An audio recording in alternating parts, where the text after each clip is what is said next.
নমস্কার, আমি মৌ। আজ আমি আপনাদের যে গল্পটি পাঠ করে শোনাব সেটি শীর্ষেন্দু মুখোপাধ্যায়ের লেখা একটি ছোট গল্প, গঞ্জের মানুষ। আশা করি গল্পটি আপনাদের ভালো লাগবে। আর যদি আমার গল্প পাঠ আপনাদের একটুও ভালো লেগে থাকে তাহলে অবশ্যই আমার গল্প পাঠের সঙ্গে থাকবেন। ধন্যবাদ। শুরু করছি আমার আজকের গল্প পাঠ, শীর্ষেন্দু মুখোপাধ্যায়ের লেখা একটি মন ভালো করা গল্প, গঞ্জের মানুষ। রাজা ফকিরচাঁদের ঢিবির ওপর দিনটা শেষ হয়ে গেল। একটা একা শিরীষ গাছ সিকিমাইল লম্বা ছায়া ফেলেছিল। সেই ছায়াটাকে গিলে ফেলল আঁধার রাতের বিশাল পাখির ছায়া। ফকিরচাঁদের সাতঘরা মোহর আর বিস্তর সোনাদানা হিরে জহরত সব ওই ঢিবির ভিতরে পোঁতা আছে। আর আছে ফকিরচাঁদের আস্ত বসত বাড়িটা। ঢিবির ওপাশ দিয়ে রেল লাইন, এপাশ দিয়ে রাস্তা, পাথরকুচি ছড়ানো গাছগাছালির ছায়ায় ভরা। এখন একটু অন্ধকার মতো হয়ে এসেছে। শীতের থম ধরা বিকেলে একটু ধোঁয়াটে মতো চারধার। রাস্তার পাথরকুচিতে চটি ঘষ্টানোর শব্দ উঠছে।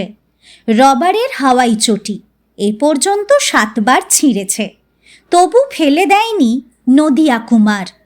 তো এই সন্ধ্যের ঝোঁকে আলো আধারে নদিয়া যায় না নদিয়ার বউ যায় তা ঠাহর করা মুশকিল। ভেলুরামের চোখে ছানি আসছে। নাতি খেলারাম বীরপাড়া গেছে তাগাদায়। সে এখনো ফেরেনি দেখে চৌপতিতে গিয়ে খানিক দাঁড়িয়ে দেখে এলো ভেলু। বীরপাড়ার একটা বাস এসে ছেড়ে গেল। এ গাড়িতেও আসেনি। আরও খানিক দাঁড়িয়ে থাকলে হতো। নাতিটার জন্য বড় চিন্তা ভাবনা তার। কিন্তু ভেলুরাম দোকান ছেড়ে বেশিক্ষণ বাইরে থাকতে ভরসা পায় না। তার ছেলে শোভারাম চোরটা বদমাশ হয়ে গেছে। 1 নম্বরের হেক্কর। নেশাভাং আর আওরাত নিয়ে কারবার করে। বহুকাল আগে শোভারামের বউ পালিয়ে গেছে। ভেলু কেবল নাতিটাকে রেখে শোভারামকেও ঘরের বার করেছে। কিন্তু ছেলে মহা হেক্কর। দুনিয়ায় কাউকে ভয় খায় না। দরকার পড়লেই এসে ভেলুর দোকানে হামলা করে মাল করি বেঁকে নিয়ে যায়। তাই চৌপথি থেকে পা চালিয়ে ফিরছিল ভেলু। রবারের চটির আওয়াজে দাঁড়িয়ে গেল। নদিয়া যায় না নদিয়ার বউ যায়? মুশকিল হলো নদিয়ার বউ আজকাল মাল কোঁচা মেরে ধুতি পরে, পিরান গায়ে দেয়, চুলও ছেঁটে ফেলেছে। কে বলবে মেয়ে মানুষ? হাতে চুড়ি বালা শীতের সিঁদুর কিচ্ছু নেই। রাত বিরেতে লোকালয়ে ঘুরে বেড়ায়। তার ধারণা হয়েছে যে সে পুরুষ মানুষ আর কালী সাধক। অবশ্য কালীর ভরও হয় তার ওপর। শুধু ভেলু কেন, গঞ্জের সবাই নদিয়ার বউকে ভয় খায়, নদিয়া নিজেও। ভেলু শেষবেলার আকাশের খয়াটে আলোটুকুও চোখে সহ্য করতে পারে না। চোখে হাত আড়াল দিয়ে দেখে বুঝে ভয়ে ভয়ে বলে, কে? নদিয়া নাকি? হ্যাঁ, নদিয়া উত্তর দিল। কোন বাগে যাচ্ছ? বাজারের দিকেই। চলো একসঙ্গে যাই। চলো। দুজনে একসঙ্গে হাঁটে। ভেলুরামের নাগড়া জুতোর ঠন ঠন শব্দ হচ্ছে। ফ্যাস ফ্যাস করছে নদিয়ার চটি। ভারী দুঃখী মানুষ এই নদিয়া। বউ যদি পুরুষ ছেলে হয়ে যায় তো পুরুষ মানুষের দুঃখ ঝুড়ি ভরা। কিন্তু ওই 7 জায়গায় ডিম সুতোর বাঁধনওয়ালা হাওয়াই চটি দেখে যদি কেউ নদিয়ার দুঃখ বুঝবার চেষ্টা করে তো সে আহাম্মক। নদিয়ার দুঃখ ওই চটি জুতোয় নয় মোটেই। দুটো মদ্য হালুইকর নদিয়ার শ্রী শ্রী সত্যনারায়ণ মিষ্টান্ন ভাণ্ডারে দুবেলা খাটে। গঞ্জে বলতে গেলে ওই একটাই মিষ্টির দোকান। আরও কয়েকটা নদিয়ার ভাত মারবার জন্য গজিয়েছে বটে, তবু নদিয়ার বিক্রি বাটাই সবচেয়ে বেশি। দোষের মধ্যে লোকটা কৃপণ। জামাটা জুতোটা কিনবে না, পকেটে পয়সা নিয়ে বেরোবে না। চটি ছিঁড়লে সেলাই করে পরবে, বউ কি সাধে পুরুষ সাজে? যে যার নিজের জ্বালায় মরে। নদিয়া যেতে যেতে কাঁদুনি গাইতে লাগলো। সামনের অমাবস্যায় আমার বাড়িতে মৎসব লাগবে, বুঝেছ? আমার বউ নিজের হাতে পাঁঠা কাটবে। শুনেছ কখনো মেয়ে ছেলে পাঁঠা কাটে? দেহাতি ভেলুরামের 3 পুরুষের বাস এই গঞ্জে। সে পুরো বাঙালি হয়ে গেছে, তবু মাঝে মাঝে অভ্যাস রাখার জন্য সে 2-4টে হিন্দি কথা ভেজাল দিয়ে নির্ভুল বাংলা বলে। যেমন এখন বলল, নদিয়া ভাই, আউরাত তোমার কোথায়? ও তো ব্যাটা ছেলে হয়ে গেছে, সোচো মাত। তুমি তো বলবেই, আমি মরি সখাত সলিলে। তোমরা মাগনার মজা দেখছ। ভেলুরাম নাগরার শব্দে যথেষ্ট পৌরুষ ফুটিয়ে বলল, ও মেয়ে ছেলেকে সোজা রাখতে হলে 4 জুতি লাগাতে হবে। বলে থেমে গিয়ে নিজের একখানা পা তুলে পায়ের নাগরা নদিয়া কুমারকে দেখিয়ে বলল, এই সান জুতি চাই, কিন্তু তুমি জুতি লাগাবে কি? তোমার তো 1 জোড়া ভালো জুতিই নেই। ওই রকম কুত্তার কানের মতো লটর পটর হাওয়াই চটি দিয়ে কি জুতো মারা যায়? রাখো রাখো। নদিয়া ধমকে ওঠে। শোভারামের মা যখন নোড়া তুলে তাড়া করেছিল, তখন তো বাপু নেজ দেখিয়েছিলে, বুড়ো ভাম কোথাকার। ভেলুরাম খুব হাসে। শোভারামের মা এখন আর বেঁচে নেই। নোড়া নিয়ে তাড়া করার সেই সুখ স্মৃতিতে ভারী আহ্লাদ আসে মনে। এত আহ্লাদ যে চোখে জল এসে যায় ভেলুরামের।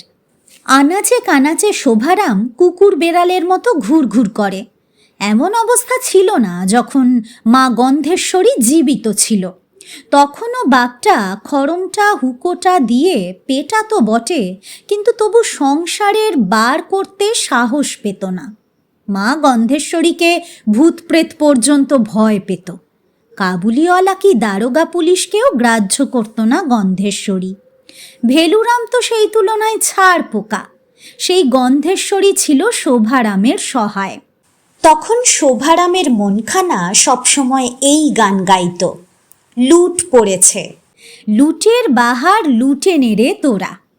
তাই বটে, বাপ ভেলুরামের পাইকারি মশলাপাতি, মনোহারি জিনিস, পাট, তামাক পাতা, তেলের বীজ ইত্যাদির কারবার থেকে সে মনের আনন্দে লুট করত। বখা ছেলেদের সঙ্গে বিড়ি খেতে শিখেছিল স্কুলের প্রথম দিকটায়। ক্লাস 3তে উঠলে লেখাপড়া সাঙ্গ হলো। মাস্টাররা মারে বলে মা গন্ধেশ্বরী স্কুল থেকে ছাড়ান করালো। বাপের সঙ্গে কিছুদিন কারবার বুঝবার চেষ্টায় লেগেছিল, ভালো লাগতো না। বাপটা পারেও বটে, 2 পয়সা 4 পয়সার হিসেব নিয়ে পর্যন্ত মাথা গরম করত। শোভারামের এসব পোষায় না। বয়সকালে বউকে গাওনা করে দেহাত থেকে আনালো মা, কিন্তু সে বউয়েরও কী বা ছিল। শোভারাম ইতিমধ্যে বখাটেদের সঙ্গে ভিড়ে বিস্তর মেয়ে মানুষের স্বাদ সংগ্রহ করেছে। দেহাতি মেয়ে বড্ড নোতা, ভারী ঝাঁজ তাদের হাবে ভাবে। সেটা অপছন্দ ছিল না শোভারামের, কিন্তু বউয়েরও তো পছন্দ বলে কিছু আছে। শোভারাম নেশার ঘোরে পড়ে গেছে। গাঁজা ভাঙ তো আছেই, বোতলের নেশাও ধরে ফেলেছে কবে। মেয়ে মানুষটা টিকটিক করত। খেলারাম হওয়ার পর থেকেই বাড়িতে দাঙ্গা হাঙ্গামার উপক্রম। মা গন্ধেশ্বরী তখনও সহায়। ছেলের বউয়ের তেজ দেখে উদুখলের কোঁকাটা দিয়ে আচ্ছা সে ঝেড়ে দিল। সেই পেটানো দেখে শোভারাম মুগ্ধ। মায়ের পায়ের ধুলো জিভে ঠেকিয়েছিল সেদিন। বছরখানেকের খেলারামকে ফেলে বউ ভেগে গেল 6 মাস পর। বাপ ভেলু অবশ্য বরাবরই শোভার বিপক্ষে। তককে তককে ছিল কবে গন্ধেশ্বরী মরে। সেই ইচ্ছা পূরণ করে শোভারামকে জগৎ সংসারে একেবারে দিগদারির দরিয়ায় ছেড়ে গেল বছর গন্ধেশ্বরী সধবা মরল। গন্ধেশ্বরীর শ্রাদ্ধের দিন পার হতে না হতেই ভেলুরাম মহা হাঙ্গামা বাধায়। শোভারাম কিছু প্রতিবাদ করেছিল, কিন্তু বাপ ভেলুরাম মহকুমায় গিয়ে এসডিও সাহেবের কাছে পর্যন্ত ছেলের বিরুদ্ধে দরবার করে। লজ্জায় ঘেন্নায় শোভারাম গৃহত্যাগ করে। কিন্তু ঘর ছাড়লেই কি, তীরপাইয়ের বস্তিতে জগনের ঘরে একরকম আদরেই আছে শোভারাম। কিন্তু সে আদরে তো মালকড়ি আসে না, নেশা ভাঙ আর কাহাতক ভিক্ষে শিক্ষে করে চলে। কাজবাজ বলতে কিছু নেই, রোজগারপাতি ঢুঢু। চুরি চামারিও বড় সহজ নয়। মহকুমার সদরে গিয়ে অনেক ঘুরঘুর করেছে সে, কেউ কাজ দেয় না। ৩-৪ বাড়িতে চাকর খেটেছিল, চুরি করে মারধর খেয়ে পালিয়ে এসেছে। পুলিশও খোঁজ খবর করছে। বড় অব্যবস্থা চারদিকে। চুরির লাইনে পাকাপাকিভাবে ঢুকে পড়ার বাসনা ছিল, কিন্তু নেশা ভাঙ করে শরীরে আর রস নেই। হাতটাত কাঁপে, বুক ধরফর করে, মাথা গুলিয়ে যায়। মদনাচরকে দেখে বুঝেছে যে চুরিও বড় সহজ কাজ নয়। সংযম চাই, ত্যাগ চাই, আত্মবিশ্বাস আর বুদ্ধি চাই। মদনা রোজ সকালে ব্যায়াম করে, ঘোড়ার মতো ছোলা খায়, নেশা টেশাও বুঝে সমঝে করে।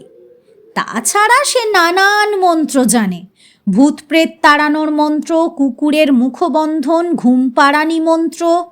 মদনা যে আজ বড় চোর হয়েছে সেও মাগনা নয়। যেদিকেই বড় হতে চাও কিছু গুণ থাকাই লাগবে।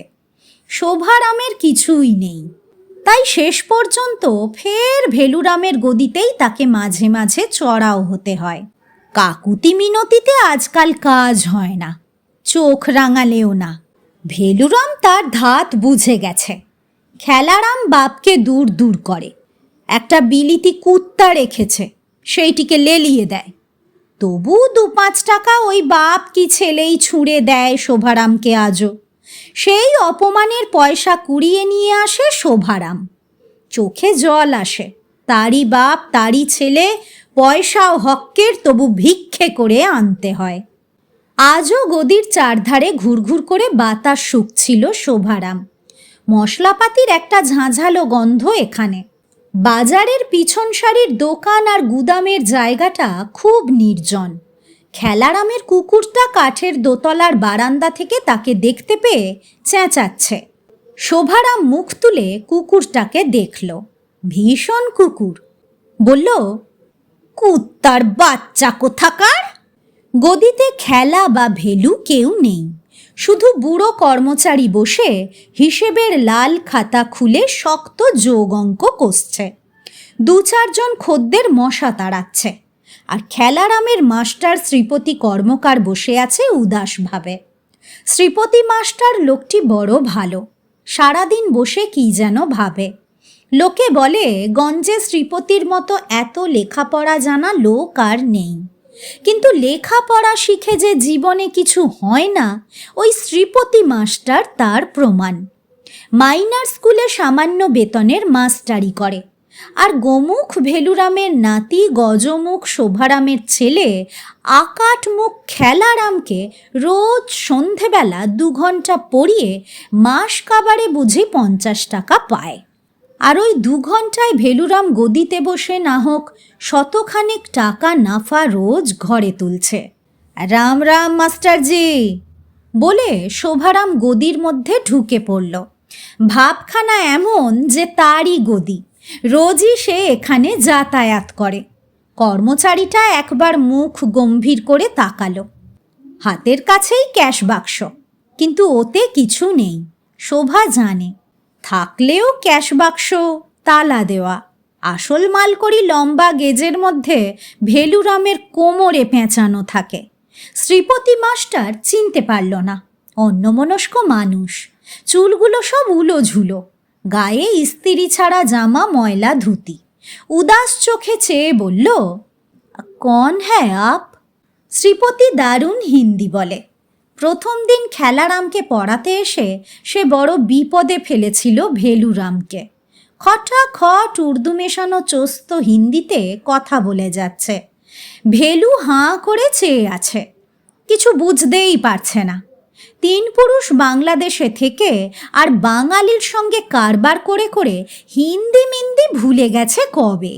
উত্তরপ্রদেশে সেই কবে দেশ ছিল, মা গন্ধেশ্বরী কিছু কিছু বলতে পারত। খেলারাম এখন স্কুলে হিন্দি শেখে। শ্রীপতির হিন্দি শুনে ভয় খেয়ে শোভারাম বলে, আমি খেলারামের বাপ মাস্টারজি, আমার কথা ভুলে গেলেন আপনি? ও বলে বিরস মুখে বসে থাকে শ্রীপতি। গঞ্জে থেকে তার জীবনটা অর্থহীন হয়ে গেছে। এমনকি সে যে এত ভালো হিন্দি জানে সেটুকু পর্যন্ত অভ্যাস রাখতে পারছে না। এমন লোকই নেই যার সঙ্গে দুটো হিন্দি বলবে। আর যা সব জ্ঞান আছে তার সেগুলো তো গেলই চর্চার অভাবে। গবেট খেলারাম এমনই ছাত্র যে বাঁ বলতে ডান বোঝে। পড়তে বসে 10 বার উঠে গিয়ে দোকানদারি করে আসছে। প্রতি ক্লাসে 1 বার 2 বার ঠেক খেয়ে ক্লাস 9-এ উঠেছে। এর পরের চড়াই ঠেলে পার করা খুবই মুশকিল। তবু তার দাদু ভেলুরামের বড় ইচ্ছে যে খেলারাম বিকম পাশ করে হিসেবের ব্যাপারটায় পাকা হয়ে আসুক। তাই শ্রীপতি মাঝে মাঝে ঠেস দিয়ে বলে, বুদ্ধি কম হলে কি আর বিকম হওয়া যায়? শোভারাম খুব বিনীতভাবে প্রশ্ন করে, একা বসে আছেন, খেলাটা গেল কোথায়? শ্রীপতি মুখটাকে খাট্টা করে বলে, কোথায় আর যাবে? বাকি বকে আর তাগাদায় বীরপাড়া না কোথায় গেছে শুনছি। আমার 8টা পর্যন্ত টাইম, ততক্ষণ বসে উঠে যাব। সে তো ঠিক কথা বলে শোভারাম একটু বাপগিরি ফলিয়ে বলে, খেলারামটা লেখাপড়ায় কেমন মাস্টারজি? শ্রীপতি বলে, কিছু হবে না। শোভারাম শুনে খুশিই হয়, বলে, আমিও তাই বলি, ঝুটমুট ওর পিছনে পয়সা গচ্চা যাচ্ছে। বলতে বলতে শোভারাম চারদিকে নজর করছে। হাতের কাছে সরাবার মতো কিছু নেই। শোভা তাই হাতের কাছে ক্যাশ বাক্সটায় একটু তেড়ে কেটে তাক বাজায় অন্য মনে। বয়স কম হলো না তার, 45 তো হবেই। খেলারামেরও না হোক 22-24 হবে। এত বয়স পর্যন্ত এ গদিতেই কেটেছে তার। কাঠের দোতলার ওপর সে জন্মেছিল বিন্দিধাইয়ের হাতে। এই বাজারের ধুলোয় পড়ে বড় হয়েছে। ভিতরবাগে একটা উঠোন আছে, সেখানে মা গন্ধেশ্বরী আচার রোদে দিত, পাঁপড় শুকিয়ে নিত। কিন্তু এখন সে গদিতে বাইরের লোক। বাপ যে এত অনাত্মীয় হতে পারে কে জানত। সন্ধে পার হয়ে গেল। ইটখোলার দিক থেকে পশ্চিমা গানের আওয়াজ আসছে। সাঁঝবাজারে কিছু লোক নদীর মাছ কিনতে এসে বক বক করছে। তাছাড়া বাজারটা এখন বেশ চুপচাপ। শীতটা সদ্য এসেছে, এবার জোর শীত পড়বে মনে হয়। গায়ের মোটা সুতির চাদরটা খুলে আবার ভালো করে জড়ায় শোভারাম। এইসব গায়ের বস্ত্র দিয়ে শীত কাটানোয় সে বিশ্বাসী নয়। শীত ঝেড়ে ফেলতে 1 নম্বরীর চাপানের মতো আর কি আছে? না হয় একটা ছিলিম বোম্ভোলানাথ বলে টেনে বসে থাকো। মা গন্ধেশ্বরীর হাতে ঠ্যাঙা খেয়ে চোর বেড়াল যেমন লাফিয়ে পালাতো, শীতও তেমনি পালাবে। বাপ ভেলুরামের নাগরা জুতোর শব্দ 1/2 মাইল দূর থেকে শোনা যায়। সেটা শুনতে পেয়েই উঠে পড়ল শোভারাম। টালুমালু অসহায় চোখে চারদিকে আর একবার তাকায়। কিছুই হাতাবার নেই। পাথর পোতার এক ব্যাপারী বাংলা সাবান কিনতে এসে বসে ঢুলছিল। জুতো জোড়া ছেড়ে রেখেছে বেঞ্চির সামনে। বেশ জুতো, ঝাঁ চকচকে নতুন, না হোক 30 টাকা জোড়া হবে। শোভারাম নিজের টায়ারের চটি আর পায়ে দিল না। দেখি না ভাব করে ব্যাপারীর জুতো জোড়া পায়ে গলিয়ে বেরিয়ে এলো। একটা কাঠের বড় মুখ খোলা বাক্সে বিস্তর নোনতা বিস্কুট ভরা প্লাস্টিকের প্যাকেট। যাওয়ার সময় হাত পিছু করে 2 প্যাকেট তুলে চাদরের তলায় ভরে ফেলল। সেই সঙ্গে 1 মুঠো তেজপাতা আর 1 গোলা বাংলা সাবানও, যা পাওয়া যায়। বাপ ভেলুরামের সঙ্গে মুখোমুখি পড়ে যেত শোভা, কিন্তু একটুর জন্য বেঁচে গেল। ভেলু এখন সবজি বাজারের কাছে দাঁড়িয়ে নদিয়ার সঙ্গে কথা বলছে। জবুথবু কয়েকজন সবজিওয়ালা টেমি জেলে নিঝুম বসে আছে আলু, কপি, বেগুন সাজিয়ে। ব্যবসা মানেই হচ্ছে বসে থাকা, তাই শোভারাম মানুষের ব্যবসা করা দু চোখে দেখতে পারে না। নতুন জুতো জোড়া বেশ টাইট মারছে, কয়েক কদম হাঁটলেই ফোসকা পড়ে যাবে। শোভারাম খুঁড়িয়ে মেছো বাজারের দিকে অন্ধকারে সরে যায়। চটি জোড়া এই নিয়ে 8 বার ছিঁড়ল। বাজারের ও প্রান্তে দোকান, এখন বেশ খানিকটা দূর। নদিয়া ডান পায়ের চটিটা তুলে সবজিওয়ালার টেমির আলোয় দেখল, নতুন করে ছেঁড়েনি। রবারের নলি দুটো যেখানে ডিম সুতোয় বাঁধা ছিল সেই বাঁধনটাই ছিঁড়েছে। সুতোওয়ালারা আজকাল চোরের হদ্দ, এমন সব পচা সুতো ছেড়েছে বাজারে যে বাতাসের ভর সয় না। চটিটা আলোয় ঘুরিয়ে ফিরিয়ে দেখে নদিয়া, না, গোড়ালিটা ক্ষয়ে গেছে আর্ধেক। আর এক জোড়া না কিনলেই নয়। জুতো চটির যা দাম হয়েছে আজকাল। চটিটা ছেঁড়ায় ফের নিজেকে ভারী দুঃখী মানুষ বলে মনে হয় নদিয়ার। এ গঞ্জে তার মতো দুঃখী আর কে? চামার সীতারামের দোকানটা সবজি বাজারের শেষে। দোকান না বলে সেটাকে গর্ত বলাই ভালো। একধারে লোহার আড়ত, অন্যধারে ভুসি মালের দোকান। তার মাঝখানে বারান্দার নিচের দিকে একটা গর্ত মতো জায়গায় সীতারাম মুচির দোকান 30-40 বছরের পুরনো। ছোট চৌখুপিটার মধ্যে চারধারে কেবল জুতো আর জুতো, সবই পুরনো জুতো। সামনের দিকে বাহার করার জন্য আবার জুতোর শাড়ি ঝুলিয়ে রেখেছে সিতুয়া। তার বউ নেই, বাল বাচ্চার কথা ওঠে না, আছে কেবল পুরনো জুতো। সেই জুতোর মধ্যেই সে দিন রাত শোয়ে বসে, সেখানেই রান্না করে খায়। পেল্লায় বুড়ো হয়ে গেছে সিতুয়া, তবু এখনো গর্তের ভিতর থেকে শকুনের মতো তাকিয়ে খদ্দেরদের দেখে নেয়।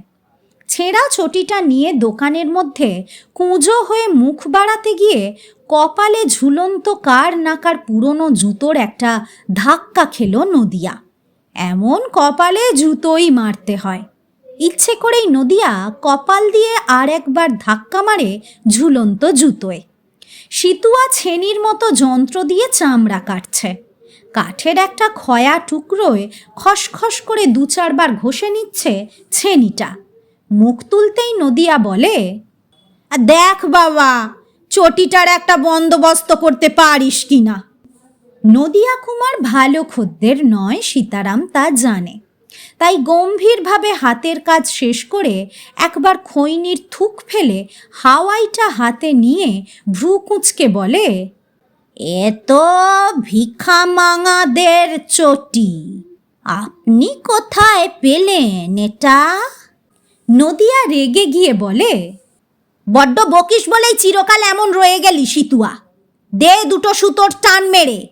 সীতারাম মাথা নেড়ে বলে, ফুটো হবে কোথায়? বিলকুল পচে গেছে রবার, ফিকে ফেলে দেন, নতুন কিনে নেন 1 জোড়া। নদিয়া পকেটে হাত দিয়ে দেখল, জানা কথা পয়সা নেই, পকেটে থাকেও না কোনোদিন। খরচের ভয়ে নদিয়া পয়সা নিয়ে বেরোয় না। মিনতি করে বলল, দে বাবা সারিয়ে, দোকানে গিয়ে 5টা পয়সা পাঠিয়ে দিচ্ছি। সিতুয়া তার যন্ত্র দিয়ে চটির রবার কুঁড়ে সুতোয় টান দিয়ে বলল, দেখবেন নদিয়া বাবু, জুতো মাথায় মুখে লেগে যাবে, অত ঝুঁকবেন না। লাগবে কি, লেগেছে, বিরস মুখে বলে। সিতুয়া মোষের শিঙের ফুটোয় যন্ত্রটা ঢুকিয়ে বের করে এসে ভুসভুসে রবার ফুটো করতে করতে বলে, বাবু লোকেরা মাথা নিচু করতে জানে না তো, তাই ওই সব জুতো তাঁদের কপালে লাগে। এ বেটা ফিলোজফার, বলে নদিয়া। তারপর চটি পরে ফটাফট কাপ্তানের মতো হাঁটে। দিনটাই খারাপ। খড়কাটাই কলের সামনে নদিয়ার বউ দাঁড়িয়ে আছে। দৃশ্যটা আগে সহ্য হতো না, আজকাল সয়ে গেছে। বউয়ের চেহারা দেখলে ভিড়মি খেতে হয়। মাথায় টেরিকাটা পুরুষ মানুষের চুল, পরনে পাঞ্জাবি ধুতি, পায়ে চপ্পল, বাঁহাতে ঘড়ি। দাড়ি গোঁফ নেই বলে খুবই ভেঁপো ছোকরার মতো দেখতে লাগে। চেহারাটা মন্দ ছিল না মেয়ে মানুষ থাকার কালে। বুকটা ন্যাকড়া জড়িয়ে চেপে বেঁধে রাখে, তাই এখন আর মেয়ে মানুষের চিহ্ন কিছু বোঝা যায় না। বউকে দেখে একটা দীর্ঘশ্বাস ছাড়ে নদিয়া, মুখটা অন্য ধারে ঘুরিয়ে নেয়। এই ঘটনার পর বছর ঘুরে গেছে। একদিন মাঝরাতে দুঃস্বপ্ন দেখছিল নদিয়া। সময় খারাপ পড়লে মানুষ স্বপ্নটাও ভালো দেখে না, তো সেই দুঃস্বপ্নের মধ্যেই একটা লাথি খেয়ে জেগে উঠে হাঁ করে রইল। তার বউ মন্দাকিনী তার নাম ধরে ডাকছে, ওঠ ওঠ রে নদিয়া। নদিয়ার মুখের মধ্যে একটা মশা ঢুকে পিনপিন করছিল, সেটাকে গিলে ফেলে নদিয়া ফের হাঁ করে থাকে। দেখে বউ মন্দাকিনী মস্ত কাঁচি দিয়ে চুল সব মুড়িয়ে কেটে ফেলেছে। ঘরের মেঝে ময় মস্ত মস্ত লম্বা সাপের মতো চুলের গুছি পড়ে আছে। নদিয়া ধুতি পড়েছে মাল কোঁচা মেরে, গায়ে গেঞ্জি। তাকে জেগে উঠতে দেখে হাতের কাঁচিটা নেড়ে বলল, খবরদার, আজ থেকে আর আমাকে মেয়ে মানুষ ভাববি না। মা কালী স্বপ্ন দিয়েছে, আজ থেকে আমি তার সাধক। নদিয়া তেড়ে উঠে বউয়ের চুলের মুঠি ধরতে গিয়েছিল, কিন্তু সে আর ধরা হলো না। চুল পাবে কোথায় ধরার মতো? তাছাড়া বড় কাঁচিটা এমন ধারা ঘোরাচ্ছিল যে খুব কাছে যেতে নদিয়ার সাহস হয়নি।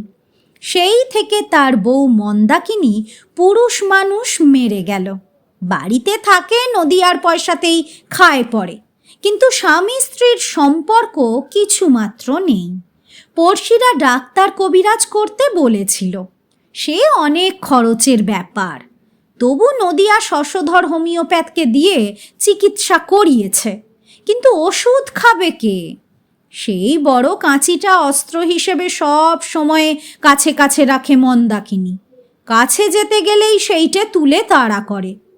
এখন ওই যে খড়কাটাই কলটার কাছে দাঁড়িয়ে আছে, এখনও ওর কোমরে পাঞ্জাবির আড়ালে কাঁচিটা গোঁজা আছে। নদিয়া সেটা জানে। ব্যাটা ছেলে মন্দাকিনীর দিকে যতদূর সম্ভব না তাকিয়ে জায়গাটা পেরিয়ে যাচ্ছিল নদিয়া। সময়টা খারাপ পড়েছে। শীতুয়া চামার 5টা পয়সার খয়রাতিতে ফেলে দিল। এখন এই হাওয়াইটা যদি ফেলে দিতেই হয় আর নতুন একজোড়া কিনতেই হয়, তো এই 5টা পয়সা না হোক খরচা হলো। এই নদিয়া, বউ ডাকল।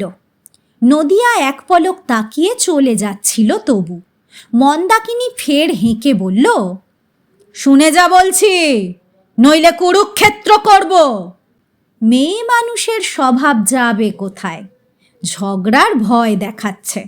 তবু নদিয়া কান পাততে উৎসাহ পায় না। ফকির চাঁদের ঢিবির ওপর নাকি মায়ের মন্দির তুলে দিতে হবে। মায়ের স্বপ্নাদেশ হয়েছে, প্রায়ই হয়। এসব কথা কানে তোলে কোন আহম্মক। মন্দাকিনী পিছন থেকে এসে পিরান টেনে ধরল। ঘন শ্বাস ফেলে বলল, তোরটা খাবে কে শুনি? ছেলে নেই পুলে নেই, নির্বংশ হারামজাদা। কবে থেকে মায়ের মন্দিরের জন্য 10,000 টাকা চেয়ে রেখেছি, রক্ত বমি হয়ে মরবি যে। ফস করে নদিয়ার মাথায় বুদ্ধি আসে। বাঁই করে ঘুরে মুখোমুখি তাকিয়ে বলে, ছেলে পুলে নেই তো কি হবে? হবে? ভারী অবাক হয় মন্দাকিনী। কাঁচির জন্যই বুঝি কোমরে হাত চালিয়ে দেয়। আলবাত হবে। সদরে মেয়ে দেখে এসেছি, বৈশাখে বিয়ে করব। দেখিস তখন হয় কি না হয়। তোর মতো বাঁজা কিনা সবাই। এত অবাক হয় মন্দাকিনী যে আর বলার নয়। কাঁচিটা টেনে বার করতে পর্যন্ত পারে না। তার মুঠি আলগা হয়ে নদিয়ার পিরানের কোণটা খসে যায়, আর নদিয়া চটি ফটফটিয়ে হাঁটে। না, নদিয়ার মতো দুঃখী আর নেই। দোকানে এসে দেখে ভেলুর অপদার্থ ছেলে শোভারাম চায়ের ভাঁড় হাতে বসে আছে। দৃশ্যটা দেখেই নিজের দুঃখের ব্যাপকতা বুঝতে পারে নদিয়া। ওই যে চায়ের ভাঁড়, ওর দাম কখনো উসুল হবে না। গঞ্জের 1 নম্বর হোক্কর হলো ওই শোভারাম। খাবে, খাতায়ও লেখাবে, কিন্তু কোনো দিন দাম শুধবে না। বেশি কিছু বলাও যায় না, কবে রাত বিরেতে এসে দলবল নিয়ে চড়াও হয়। বাবা কেলে পুরনো তুষের চাদরটা গা থেকে খুলে সযত্নে ভাঁজ করে রাখল নদিয়া। পা ধুয়ে এসে ছোট্ট চৌকির ওপর বিছানায় ক্যাশ বাক্স নিয়ে বসল। টিকে ধরিয়ে পেতলের ধূপদানিতে ধোঁয়া করে অনেকক্ষণ গণেশ বাবাকে প্রণাম ঠুকল। দুনিয়ার সব মানুষের বুদ্ধিশুদ্ধি হোক বাবা। শীতে খদ্দের বেশি ভেরে না, দোকান ফাঁকাই। নদিয়া ভারী দুঃখী মানুষ। ঠাকুর পেন্নাম ভালো করে শেষও হয়নি। শোভারামটা চটির খোঁটা দিল। এ কি গো নদিয়াদা, তোমার চটির হালটা এরকম হলো কবে? এ পরে বেড়াও নাকি? খবরদার রবারের চটি পরো না, চোখ খারাপ হয়। আর ওই কুকুরে খাওয়া চটি ভদ্রলোকে পরে? শোভারামের পায়ে নতুন জুতো। নদিয়া আর চোখে দেখে, বেশ বাহারি জুতো। চামড়ার ওপরে মাছের আঁশের মতো নকশা তোলা, রংটাও ভালো। নদিয়ারই সময় খারাপ পড়ে গেছে।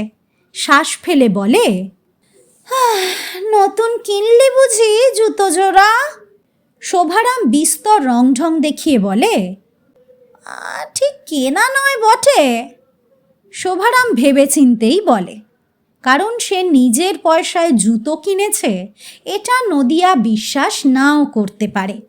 নদিয়া রসিকতা করে বলে, কিনিসনি? তবে কি শ্বশুর বাড়ি থেকে পেলি, নাকি শেষ অবধি জুতো চুরি পর্যন্ত শুরু করেছিস? হ্যাঁ? অপমানটা হজম করে শোভারাম, কিন্তু লোক চড়িয়েই সে খায়। খামোকা চোটে লাভ কি? ভালো মানুষের মতো বলে, না গো নদিয়াদা, সেসব নয়। গেল হপ্তায় বৈরাগী মণ্ডলের হয়ে সদরে একটা সাক্ষী দিয়ে এলাম। টায়ারের চটিটা ফেঁসে গিয়েছিল হোঁচট খেয়ে, তো বৈরাগী মণ্ডল জুতো জোড়া কিনে দিল। কিন্তু তখন তাড়াহুড়োয় খেয়াল করিনি, মনে হচ্ছে 1 সাইজ ছোট কিনে ফেলেছি। বেদন টাইট হচ্ছে, দেখো তো তোমার পায়ে লাগে কিনা। বলে শোভা জুতো খুলে এগিয়ে দেয়। নদিয়া উদাস হয়ে বলে, লাগলেই কি, ওসব বাবুগিরি কি আমাদের পোষায়? শোভারাম অভিমান ভরে বলে, তুমি চিরটা কাল একরকম রয়ে গেলে নদিয়াদা, তাই তো তোমার বউ ওরকম ধারা বেটা ছেলে হয়ে গেল। নাও তো পরে দেখো, পায়ে লাগলে এমনিই দিয়ে দেব। 30 টাকায় কেনা, তো সে কত টাকা জলে যায়, পরে দেখো। নদিয়া এবার একটু নড়ে, বলে, কত টাকা বললি? শোভারাম হাসে, বলে, 30 টাকা। মূর্ছা যেও না শুনে, ওর কমে আজকাল জুতো হয় না। নদিয়া উঠে এসে জুতো জোড়া পায়ে দিল। পাম্প শুর মতোই, কিন্তু ঠিক পাম্প শু নয়, বেশ নরম চামড়া। 2-4 পা হেঁটে দেখল নদিয়া। আরে বাহ, দিব্যি ফিট করেছে তো। এই শীতে পায়ে বড় কষ্ট, চামড়া ফেটে হাঁ করে থাকে, ভিতরে ঘা, তাতে ধুলো ময়লা ঢুকে কষ্ট হয়। তাছাড়া পাথরকুচির রাস্তায় অসমান জমিতে পা পড়লে হাওয়াই চটিতে কিছু আটকায় না। ব্রহ্মরন্ধ্র পর্যন্ত ঝিলিক দিয়ে ওঠে যন্ত্রণায়। এই জুতো জোড়া পরেই নদিয়া টের পেল আরাম কাকে বলে। পায়ে গলিয়ে নিলেই পা দুখানা ঘরবন্দি হয়ে গেল। ধুলো ময়লা, পাথরকুচি কিংবা শীত কিছুই করতে পারবে না। শোভারাম খুশি হয়ে বলে, বা গো নদিয়াদা, জুতো জোড়া যেন তোমার জন্যই জন্মেছিল। আমাদের ছোট লোকি পায়ে কি আর ওসব পোষায়? তুমি রেখে দাও, আমি না হয় 1 জোড়া টায়ারের চটি কিনে নেব। বাজারের ওদিকে মহিন্দির টায়ারের চটির পাহাড় নিয়ে বসে আছে। নদিয়া একটু দ্বিধা করে বলল, টায়ারের চটি কি সস্তা নাকি রে? হলে বরং আমিও এক জোড়া। আরে না না, শোভারাম মাথা নেড়ে বলে, সে বড় শক্ত জিনিস, তোমরা পায়ে দিলে ফোসকা পড়ে কেলেঙ্কারি হবে, করা আর জীবনে সারবে না, ওসব কুলি মজুরের জিনিস, তুমি এটাই রেখে দাও। যা হোক 10-20 টাকা দিয়ে দিও, তোমার ধর্মে যা সয়।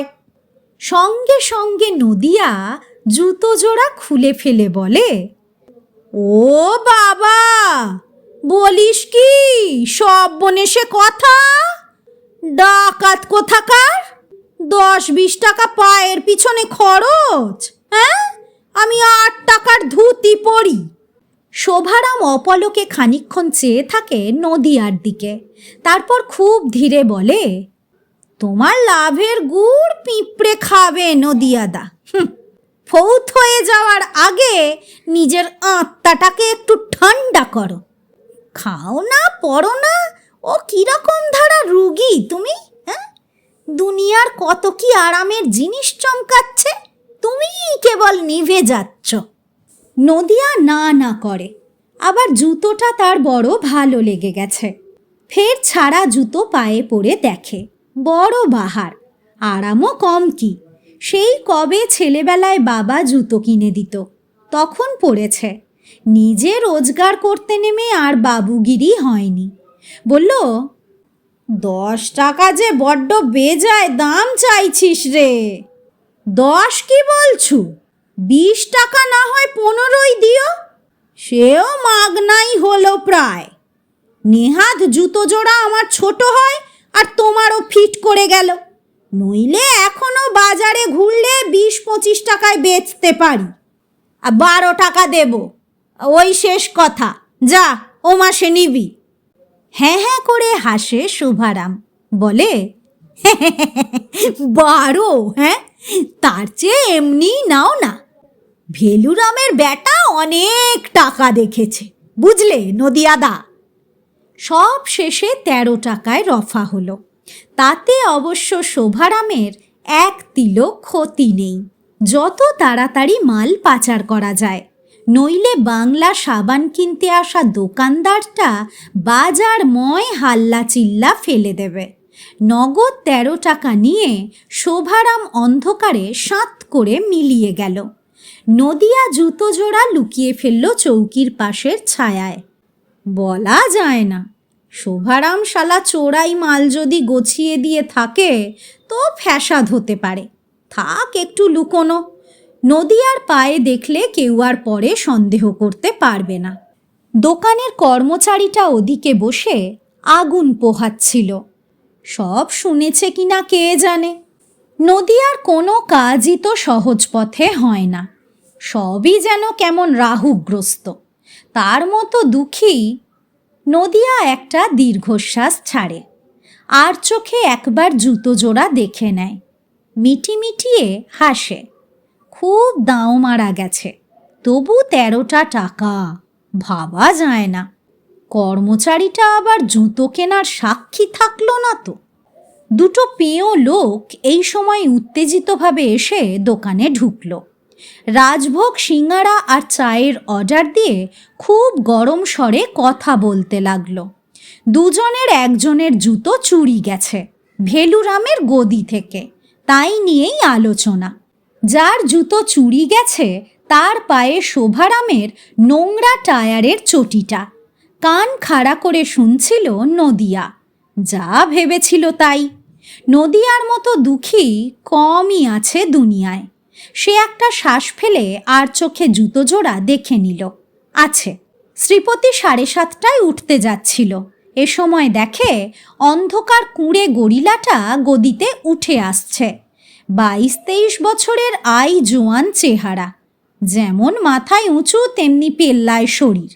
এই হলো তার ছাত্র খেলারাম। চেহারা পেল্লায় হলে কি হবে, ইঁদুর যেমন বড় লোকে ডরায় তেমনি মাস্টারজিকে ভয় পায় খেলা। মাস্টারজি শটাং ফটাং ইংরেজি বলি ছাড়ে, কষা কষ হিন্দি বলে, খেলা তার কিছুই বোঝে না। গরিলাটাকে দেখে ভারী বিরক্ত হয় শ্রীপতি। ঘড়ি দেখে বলে, my time is up Khelaram, good night. গরিলাটা ভ্যাবলার মতো মুখ করে বলে, আজ্ঞে। শ্রীপতি সন্দেহবশত বলে, কি বললাম বলতো? খেলারাম গলার মাফলারটা খুলে ফেলে অসহায়ভাবে দাদুর দিকে তাকায়। ভেলুরাম গদির ওপর বসে ছানি পড়া চোখে নাতির দিকে ভ্রু কুঁচকে বলে, বল। খেলারাম ঘামতে থাকে। শ্রীপতি আনমনে বলে, কিছু হবে না। গরিলাটার বাবা একটু আগে চোখের সামনে দিয়ে এক জোড়া জুতো চুরি করে পালিয়ে গেল। একই তো রক্ত। মাথা নেড়ে শ্রীপতি বাজারে কুয়াশায় নেমে গেল। তার ভিতরে কত বিদ্যে গিজগিজ করছে, কাউকে দেওয়ার নেই। আস্তে আস্তেই শুনল দাদু ভেলুরাম নাতি খেলারামকে খুব ডাঁটছে। কোথায় সারাটা দিন লেগেছিল চুহা কোথাকার? বীরপাড়া থেকে আসতে এত দেরি হয়? 50 টাকার মাস্টার বসে বসে চলে গেল, জুতো চোরের বেটা। বাজারটা এখন নিঝুম কুয়াশায় মাখা, একটু খয়াটে। জ্যোৎস্নাও উঠেছে। বাতাসে একটু আঁশটে গন্ধ পায় শ্রীপতি মেছো বাজার পেরোবার সময়ে। তখনও কিছু লোক নদীর টাটকা মাছ নিয়ে বেচবার জন্য বসে আছে কুপি জ্বালিয়ে। এইসব লোকেরা শেলি কিটস পড়েনি, শেক্সপিয়রের নামও জানে না। ডাস ক্যাপিটাল কিংবা রবি ঠাকুর কি বস্তু তা জানা নেই। আশ্চর্য, তবু বেশ বেঁচে বর্তে আছে। তবে কি ওসবই জীবনের বাহুল্য শৌখিনতা মাত্র? না হলেও চলে। সত্য বটে। একবার একজন অধ্যাপক শ্রীপতিকে বলেছিলেন, ইনফরমেশন মানেই কিন্তু জ্ঞান নয়। যে লোকটা টকাটক নানা ইনফরমেশন দিতে পারে তাকেই জ্ঞানী মনে করো না। যার উপলব্ধি নেই, দর্শন নেই, সে বিদ্যের বোঝা বয় বলদের মতো। উপলব্ধির ব্যাপারটায় একটু কোথায় খাঁকতি আছে শ্রীপতির, এটা সে নিজেও টের পায়। এই যে গঞ্জের পরিবেশ, ওই ম্লান একটু কুয়াশা মাখা জ্যোৎস্না কিংবা ফকির চাঁদের ঢিবিতে একা শিরিষের যে সৌন্দর্য, এসব থেকে সে কোনো মানসাঙ্ক কষতে পারে না। বাইরের জগৎটা থেকে সে রস আহরণ করতে পারে না বটে মৌমাছির মতো, তবে সে বইয়ের জগতের তালে বড়লোক। বিস্তর পড়াশোনা তার। তাকে টেক্কা দেওয়ার মতো কেউ জন্মায়নি এখানে। লোকে তাকে ভয়ও খায়। তবু কি একটা খাঁকতি থেকে যাচ্ছে। সে কি ওই উপলব্ধি বা দর্শনের? বাজার পার হয়ে নিরিবিলি ফাঁকা জায়গা দেখে সে দাঁড়িয়ে পড়ল। না, একটু উপলব্ধির ব্যায়াম করা দরকার। সে জেদ ধরে দাঁড়িয়ে গোয়ারের মতো চারধারের জ্যোৎস্নামাখা শীতার্ত প্রকৃতি থেকে সেই উপলব্ধির গন্ধ পাওয়ার চেষ্টা করল। হচ্ছে না। মনের পর্দায় কিছুই ভেসে ওঠে না যে। 5-7টা লোক হাল্লা চিল্লা করতে করতে কাছে এসে পড়ল। সব কটা মাতাল। শ্রীপতি কিছু বুঝবার আগেই দলটা থেকে খেলারামের বাপ দৌড়ে এসে পায়ের ওপর হুমড়ি খেয়ে পড়ে বলতে লাগলো, রাম রাম মাস্টারজি, আমার খেলারামকে জুতো চুরির ব্যাপারটা বলবেন না। বাপকে তাহলে নিচু নজরে দেখবে খেলারাম। অনেক পড়ি লিখিওয়ালা বেটা আমার। আমি মুখ্য ঢিবি। আহা, ছাড়ো ছাড়ো বলে শ্রীপতি পা টেনে পিছিয়ে আসে। বাতাস দূষিত করে মদের গন্ধ ছাড়তে ছাড়তে দাঁড়িয়ে উঠে শোভারাম বলে, এভাবে বাঁচা যায় মাস্টারজি? আমার বাপকে আর খেলারামকে একটু বলবেন? আমি সাফ সুতেরো হয়ে গেছি, ভালো লোকের মতো থাকবো, যদি আমাকে ফিরিয়ে নেয়। নাকে রুমাল চেপে শ্রীপতি ঘাড় নাড়ল। পৃথিবীটা বড়ই পচা, দুর্গন্ধময়। এই পৃথিবী থেকে উপলব্ধি বা দর্শনের কিছু ছেঁকে নেওয়ার নেই। পুঁথিপত্রের মধ্যেই রয়েছে আশ্চর্য সুন্দর জগৎ। লোকগুলো কোদাল গাঁইতি নিয়ে কোথায় যেন যাচ্ছে। যাওয়ার সময়ে শোভারাম হাত জোর করে বলল, আশীর্বাদ করবেন মাস্টারজি, ফকির চাঁদের ঢিবি খুঁড়তে যাচ্ছি আমরা, যেন কিছু পাই। গম্ভীরভাবে শ্রীপতি বলে, আজ পর্যন্ত বিস্তর হাঘরে ফকিরচাঁদের ঢিবিতে খোঁড়াখুঁড়ি করেছে। সকলেরই আশা 7 ঘড়া মোহর আর বিস্তর হিরে জহরত একদিন ওখান থেকে বেরোবেই। পেল্লায় ঢিবি, খুঁড়ে শেষ হয় না। আজ পর্যন্ত সাপ ব্যাঙ আর ইট পাথর ছাড়া কিছুই বেরোয়নি। তবু অভাব পড়লেই কিছু লোক গিয়ে ঢিবিটা খুঁড়তে লেগে যায়। নদিয়া কুমার তার দুঃখের কথা ভাবতে ভাবতে দোকানের ঝাঁপ ফেলে ফিরছিল। নতুন জুতো জোড়া পুরনো খবরের কাগজে জড়িয়ে র্যাপারের তলায় বগলসাই করে নিয়েছে। পায়ের পুরনো হাওয়াই চটাস পটাস শব্দ করে বোধহয় নদিয়াকেই গালমন্দ করছিল। করবেই, সময় খারাপ পড়লে সবাই করে ওরকম। খুব একটা সাদাটে ভাব চারদিকে। কুয়াশায় জ্যোৎস্নায় যেন দুধে মুড়িতে মাখামাখি হয়ে আছে। পাকা মর্তমানের মতো চাঁদ ঝুলছে আকাশে। পায়ের ফাটা জায়গাগুলোতে শীত সেঁধোচ্ছে। ভালো করে তুষের চাদরটায় মাথা মুখ ঢেকে হাঁটছিল নদিয়া কুমার। চৌপথির কাছে বাড়ি। মাঝপথে ফকিরচাঁদের ঢিবিতে কারা যেন গোপনে কী সব করছে। 2-4টে ছায়া ছায়া লোকজন দেখা গেল। নদিয়া কদমের জোর বাড়ায়। কোমরের গেজেতে বিক্রি বাটার টাকা রয়েছে। দিনকাল ভালো নয়, কপালটাও খারাপ যাচ্ছে। কেবল মাঝে মাঝে নতুন জুতো জোড়ার কথা ভেবে এত দুঃখেও ফুঁক ফাঁক করে শখের হাসি হেসে ফেলছে নদিয়া। বেশ হয়েছে জুতো জোড়া, 10 বাদ দিয়ে পড়বে। চোরাই জুতো, এর মধ্যে যদি খোঁজ খবর হয় তো গেল 13টা টাকা। দামটা বেশিই পড়ে গেল, তবু জুতো 1 জোড়া দরকার। ভেলুরাম বলছিল বটে, বউকে জুতোতে হলেও তো 1 জোড়া জুতো লাগে। ছেঁড়া হাওয়াই চটি দিয়ে কি আর জুতোনো যায়? বাড়ির দরজায় পৌঁছে ভয়ে আঁতকে ওঠে নদিয়া কুমার। কে একটা মেয়ে ছেলে ঘোমটা ঢেকে দাঁড়িয়ে আছে উঠোনের জবা গাছটার তলায়। মেয়ে ছেলে নাকি ভূত প্রেত? তার বাড়িতে আবার মেয়ে ছেলে কে আসবে? নদিয়া বলল, রাম রাম, কে? আমি। নদিয়া ফের আঁতকে উঠে বলে, কে আমি? আহা বলে মেয়ে ছেলেটা এগিয়ে আসে তার কাছে। মুখে জ্যোৎস্না পড়েছে। ঊর্ধ্ব মুখে তার পানে তাকাতেই ঘোমটা খসে গেল। পুরুষ মানুষের মতো চুলওয়ালা মাথাটা বেরিয়ে পড়ল। করে ওঠে নদিয়া কুমার। যে মন্দাকিনী, তোমার এই সাজ!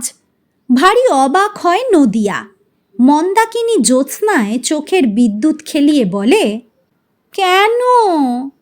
আমি মেয়ে মানুষ সাজলে তোমার খুব অসুবিধে হয় বুঝি? সদরের কোন ডাইনিকে পছন্দ করে এসেছো? তাকে বৈশাখে ঘরে এনে ঘট স্থাপনা করবে? তাতে বুঝি ছাই দিলাম? ঝ্যাঁটা মারি। এইসব বলতে বলতে মন্দাকিনী প্রায় নদিয়ার জামা কাপড় ছিঁড়ে ফেলে আর কি টেনে হিঁচড়ে, কিন্তু তাতে নদিয়া কিছু মনে করে না। কপালটা কি তবে ফিরল? নতুন জুতো, বউ। গহীন রাতে মন্দাকিনী শান্ত হয়ে কাঁদতে বসল। তার আগে পর্যন্ত বিস্তর বাসন আছড়ে, বিছানা ছুঁড়ে, জামা কাপড় ফেলে রাগ দেখিয়েছে। নদিয়া খুব আহ্লাদের সঙ্গে দেখেছে। বছরটাক আগে তো এই রকমই ছিল মন্দাকিনী, এই রকমই অশান্তি করত। মন্দাকিনী কাঁদছে দেখে নদিয়া বলে, কাঁদো কেন? ঝাল তো অনেক ঝাড়লে, আমি বড় দুঃখী লোক, কেঁদো না। মন্দাকিনী জল ভরা চোখে কটাক্ষ হেনে বলে, আমি এখন চুল পাবো কোথায়? কত লম্বা চুল ছিল আমার, তুমি কি এখন আর আমাকে ভালোবাসবে চুল ছাড়া? দূর মাগি, নদিয়া আদর করে বলে, চুলে কি যায় আসে? ভোর রাত পর্যন্ত 7 মাতালে ঢিবি খুঁড়ে পেল্লায় হাঁ বের করে ফেলেছে। শেষ পর্যন্ত অবশ্য কার কোদাল যেন ঠং করে লাগলো পেতলের কলসি বা ঘড়ার গায়ে। দ্বিগুণ উদ্যমে সবাই খুঁড়তে লাগে আরও। হ্যাঁ, সকলের কোদালেই ঠন ঠন ধাতুখণ্ডের আওয়াজ বেরোচ্ছে। জয় মা কালী, জয় মা দুর্গা, জয় দুর্গতি নাশিনী। 7 মাতালের বুকের ভিতরে জ্যোৎস্নার ভাষাভাষী। 7 মাতাল এলো পাথারি কোদাল গাঁইতি আর শাবল চালিয়ে যেতে লাগলো। ভোর হতে আর দেরি নেই। শোভারাম আর তার স্যাঙারদের রাতও বুঝি কেটে গেল। বেরোচ্ছে বেরোচ্ছে, অল্প অল্প মাটি সরে আর বস্তুটা বেরোয়। কি এটা? অন্ধকারে ঠিক ঠাহর হয় না, তবে ঘড়া বা কলসি নয়, তার চেয়ে ঢের ঢের বড় জিনিস। ফকির চাঁদের বসত বাড়িটা নাকি? খোঁড়াখুঁড়ি চলতেই থাকে। হাতে ফোস্কা, গায়ে এই শীতেও সপসপে ঘাম, কেউ জিরোতে চাইছে না। নেশা কেটে গিয়ে অন্য রকম নেশা ধরে গেছে। ভোরের আবছা আলোয় অবশেষে বস্তুটা দেখা গেল স্পষ্ট। 7 মাতাল চারধারে ঘিরে দাঁড়িয়ে দেখে একটা কবেকার পুরনো রেলের মালগাড়ির পাঁজর আধখানা জেগে আছে। মাটির ওপর কবে বুঝি ডিরেইলড হয়ে পড়েছিল এইখানে। জং ধরা লোহা হলদে রং ধরেছে। কেউ কোনো কথা বলল না, হেদিয়ে পড়েছে। খুব ভোরে খেলারামকে তুলে পড়তে বসিয়েছে ভেলুরাম। খেলা দুলে দুলে ইংরেজি পড়ছে। গদির পাশ দিয়ে হা ক্লান্ত মাটিমাখা 7 মাতাল ফিরে যাচ্ছে। তাদের মধ্যে একজন শোভারাম একটু দাঁড়িয়ে খেলারামের ইংরেজি পড়া শুনল। খুব জোর পড়ছে খেলা। ব্যাটা বোধহয় ভদ্রলোক হবে একটা ভেবে এত দুঃখের মধ্যেও ফিক করে একটু হেসে ফেলল শোভারাম।